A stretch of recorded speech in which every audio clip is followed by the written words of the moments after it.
Ça fait un bonheur incommensurable. Déjà, moi, je la vois pas adulte, je la vois toujours petite fille. C'est magnifique, hein. C'est super parce que voilà, c'est le bonheur que je lui souhaite. Pour Coralie, avec qui on a moins d'écart, finalement, le mariage s'est senti plus naturellement.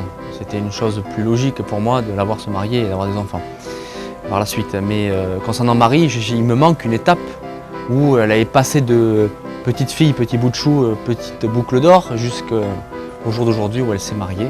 Ce qui est très difficile, mais de voir grandir ses enfants. Mais il faut savoir les lâcher, il faut savoir accepter de les voir évoluer, de les voir trouver un fiancé, après trouver un mari, après avoir un bébé, et tout ça c'est difficile, mais ça s'apprend. Marie, c'est ma fille que j'ai pas eue, mes belles-filles, c'est pareil, quoi. Voilà. Je suis très attachée à elles, et je pense qu'en tant que belle-mère, elles n'ont pas à se plaindre. Parce qu'entre guillemets, je suis pas emmerdeuse, quoi. J'ai vraiment pris conscience que Marie était une femme, était grande, était mature, était avec ses choix. Ça m'a fait drôle, mais surtout ça m'a fait drôle hier soir à la répétition. J'ai fait le guignol hier soir à la répétition et je peux te dire que j'étais dans les petits souliers. Parce que là, effectivement, comme toi, j'ai vu la gamine. Et j'ai vu la femme.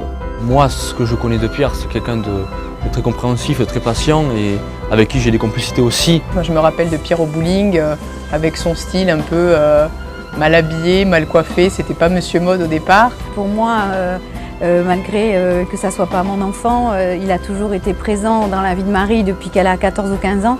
Donc elle lui a permis d'évoluer, de grandir. Pierre est devenu voilà, rapidement dans notre famille le Pierre de Marie, comme on l'appelle, parce qu'il y avait déjà d'autres Pierres. Hein, donc un nouveau Pierre, il fallait lui trouver un surnom. C'était le grand frère au départ. Et puis ensuite, c'est devenu le petit ami, le fiancé, et puis maintenant son mari. Je l'attendais depuis longtemps et c'est merveilleux. C'est merveilleux. C'est un conte de fées vivant. C'est leur première histoire d'amour à tous les deux.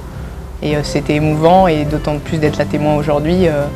Je suis flattée et je suis ravie pour elle. Ouais. Je leur souhaite que du bonheur. C'est la vie, hein. Ils nous appartiennent pas, hein. Moi, je demande qu'ils soient heureux, qu'ils soient... Voilà, quoi. C'est le bonheur que je leur veux, quoi.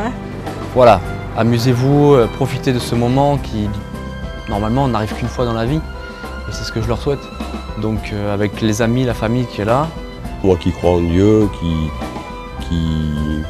qui porte une croix, même si c'est pas la mienne, pour moi, ça c'est un moment fort, parce que c'est un engagement réel et réciproque. C'est pas que eux envers eux-mêmes, mais c'est eux aussi envers Dieu.